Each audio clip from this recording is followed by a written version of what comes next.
and prayer. Next, I would request Niharika and Murthy, 8th CBSE of our school, to give introductory speech about Guru Purnima.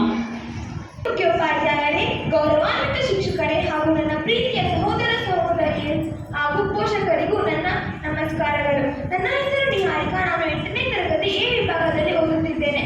ಇಂದು ನಾವು ಗುರು ಪೂರ್ಣಿಮೆಯ ಈ ಪವಿತ್ರ ದಿನವನ್ನು ಆಚರಿಸಲು ಇಲ್ಲಿ ಸೇರಿದ್ದೇವೆ. ಗುರು ಎಂದರೆ ಕೇವಲ ಪಾಠ ಹೇಳುವ ಶಿಕ್ಷಕರಲ್ಲ, ನಮ್ಮ ಜೀವನಕ್ಕೆ ಬೆಳಕನ್ನು ನೀಡುವ ದಾರಿದೀಪ. ನಮ್ಮ ಅಜ್ಞಾನವೆಂಬ ಕತ್ತಲೆಯನ್ನು ದೂರ ಮಾಡಿ ಜ್ಞಾನವೆಂಬ ಬೆಳಕನ್ನು ನೀಡುವ ಮಹಾನ್ ವ್ಯಕ್ತಿಯೇ ಗುರು. ಗುರು ಬ್ರಹ್ಮ, ಗುರು ವಿಷ್ಣು, ಗುರು ದೇವ ಮಹೇಶ್ವರ, ಗುರು ಸಾಕ್ಷಾತ್ ಪರಬ್ರಹ್ಮ, ತಸ್ಮೈ ಶ್ರೀ ಗುರುವೇ ನಮಃ. ಈ ಶ್ಲೋಕವು ಗುರುಗಳ ಮಹತ್ವವನ್ನು ತಿಳಿಸುತ್ತದೆ. ನಮ್ಮ ಜೀವನದಲ್ಲಿ ತಾಯಿ ತಂದೆಯ ನಂತರ ಅತ್ಯಂತ ಗೌರವದ ಸ್ಥಾನವನ್ನು ಗುರುಗಳಿಗೆ ನೀಡಲಾಗಿದೆ.